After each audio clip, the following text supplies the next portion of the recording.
Hello, hello, hello. I am Merkaba18. Today we're going to be doing another operator guide in Rainbow Six Extraction. This time we're going to be talking about and looking into an in-depth guide for Pulse. Pulse is a operator that is primarily a intelligence gatherer and a support class. He does do quite a bit of damage, and he happens to be one of the fastest operators in the game. So let's go ahead and start with his advancement. As you level him up, essentially one of the things you're going to learn about him is that his utility and his skill cap is among the easiest to use in the game. You might make an argument for Lion being slightly easier because his is automatic and passive, assuming you just hit the button. But we'll get into Lion another day.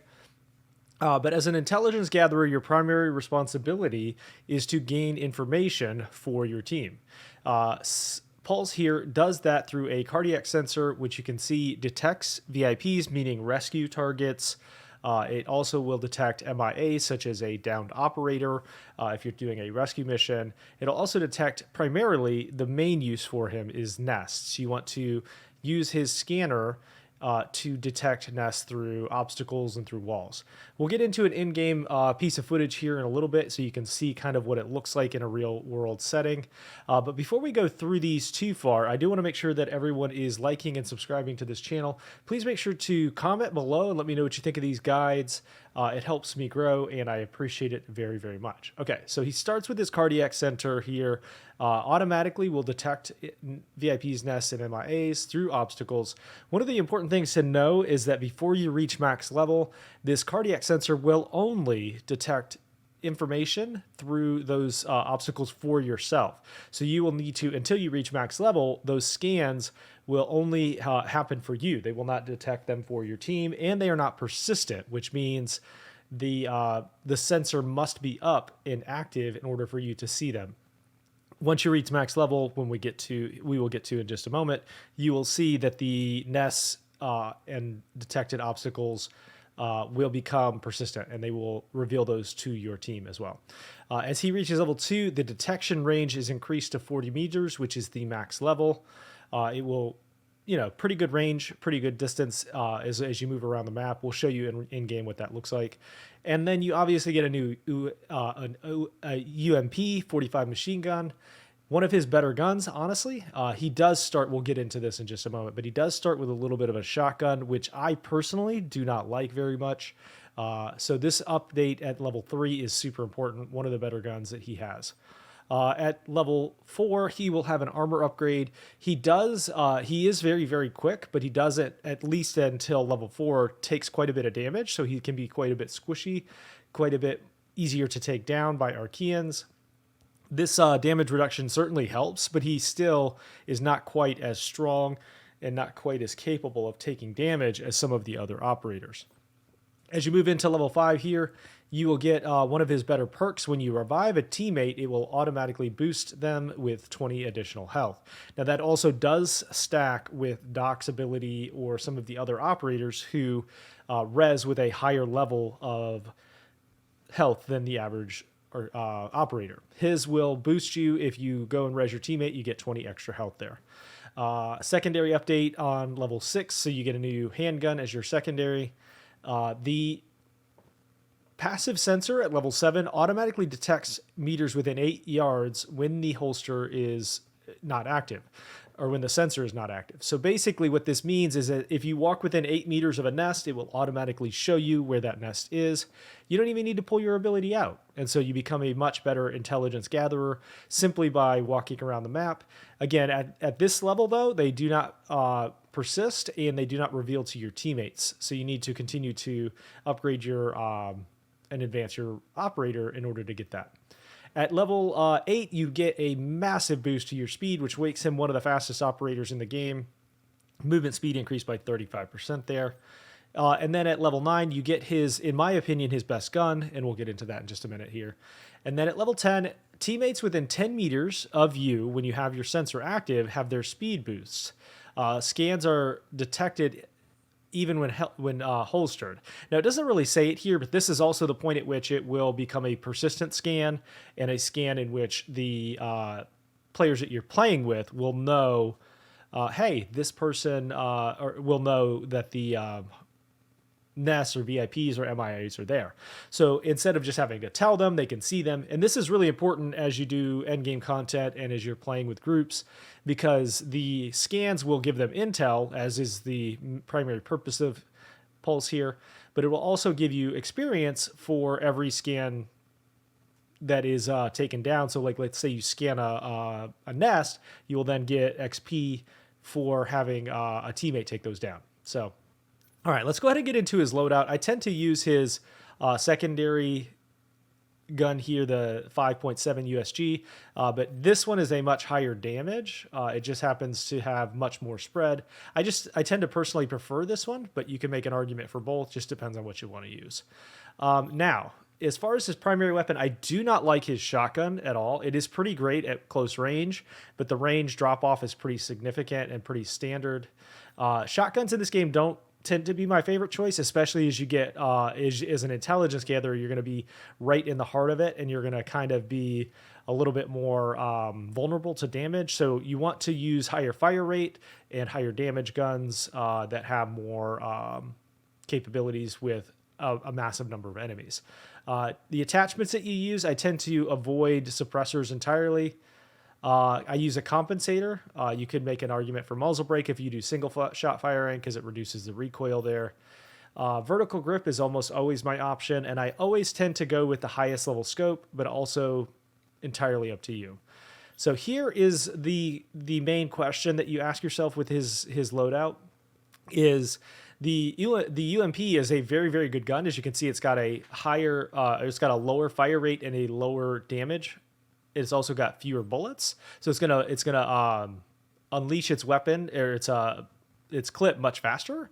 But as you can see, based on the center right there, the recoil pattern is much, much easier to control on the UMP. So if you're having a hard time with recoil, or if you're still learning the game, the UMP is a very, very good option. I tend to just run the 5.56 as a way to maximize my damage and have a higher capacity. So that's kind of his loadout. Now, here's one of the things that I talked about both with Doc and Ella. We're going to also talk about this as we move forward with all of these other operators. One of the things that you want to do in Maelstroms, especially as you're learning, is use a Recon X drone, or an XR Recon drone here. This will automatically scan anything within 8 meters. It does have a battery, so it only goes so far. So this is a really useful tool for most operators at any point in time, especially as you're learning and getting used to a new Maelstrom or some endgame content. But what this operator can do, Pulse will provide you at least some intelligence that XR drone would provide you. The difference obviously being that anything is scanned by the XR drone, whereas Pulse will only give you intel on major targets, on objectives, and on MIA operators. And particularly, the most useful thing that he does is his nest detection. That's really useful if you're in a final subzone, like let's say you're on level 9 in Maelstrom and all of the nests are alerted, and you need to know where those nests are in a hurry so that you can quickly start to take those down. Pulse is your guy for that. This is also partly why his ability is one of the easiest to use in the game, because it's automatic. So assuming you just automatically at level 10, for example, you just pull it out and start scanning, you're going to give your team information that's useful. And there's really not a whole lot of skill cap to that. There's just, use the ability is essentially what it's all about.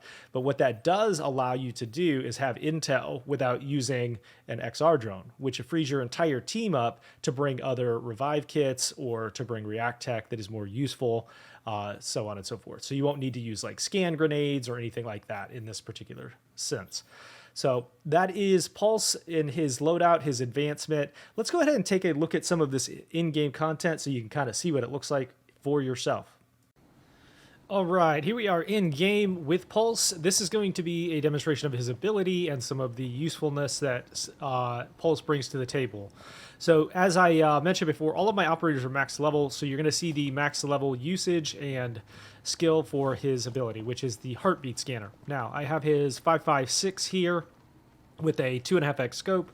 As I mentioned previously, Pulse is a really, really easy operator to function with. He brings a lot to the table for your team, and is one of the lower skill caps in terms of his ability is incredibly easy to use and provides utility and intelligence for your team. So as you can see there at the bottom right, you have R1 on the on console. On PC, it may be a different button depending on what you have keybound. But you pull out your scanner. Takes a moment to deploy there, as you can see. So you want to make sure you're using it in an environment where you're not being rushed by your Archaeans, etc. So as you can see, anything within 40 meters is going to be automatically scanned.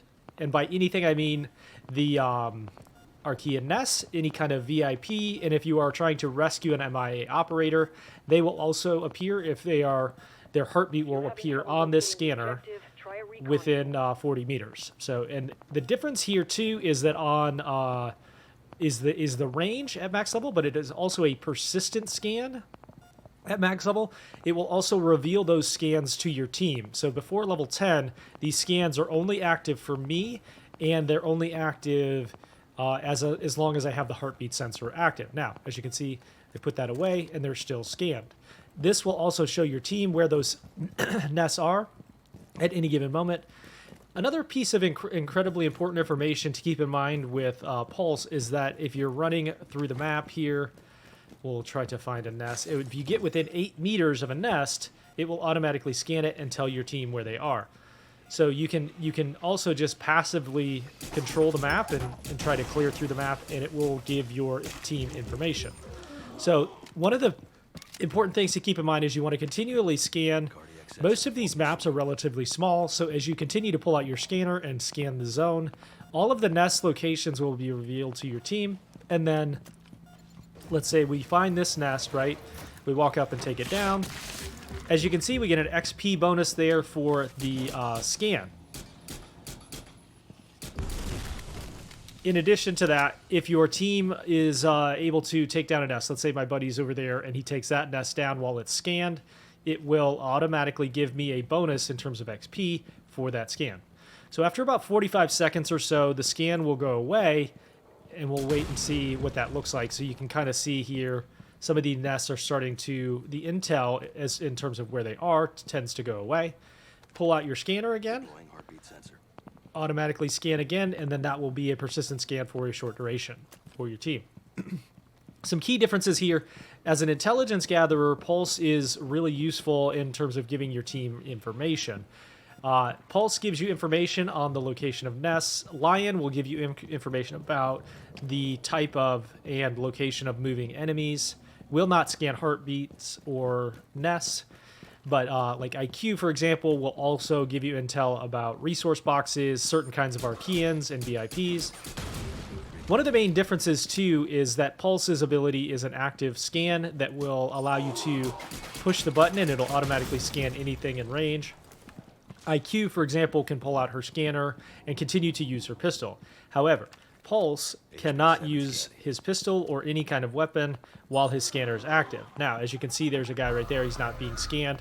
But you can throw a grenade automatically from the Pulse scanner, and it will deploy it. It just removes the scanner, and it takes a good second or so. So you want to make sure that you're using this in an environment where you're not being rushed and where your team is in a safe position.